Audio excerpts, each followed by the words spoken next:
Usa ka adlaw, nagbugtaw ka na daw may kulang. Nagsako ka na pila ka bulan. Dumduman mo may motor ka gali. Na nagahibi kag nagapangayo nga boss, paandaran ako. Dugay na ko gusto maglagan.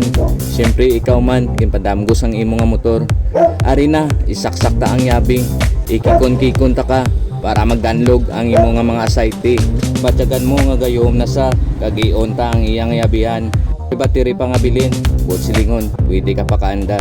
Duwa ka tindak, nagpakita ka dahil motibo. Gusto mo na magdalagan, puga-pugaon ka. Kaya ko naidlaw man sa imo maghilay-hilay sa dalan. Sa sulod sang 7 ka bulan, nagtambay ka lang, nagaway ka sang tagiya. Naulanan, nainitan, kag syempre nabaan. Kondisyon pa Japon ang imo nga makina. Pinapakita mo git nga may potensyal ka. Kung pitik-pitikon ka, gakagat kagit dayon niya. Subong, padlagan-laganon ta na ka. Hindi na ko gusto na daw mahibi ka. Nasamtang ginapadamgo mo ko, ikaw ga istorya.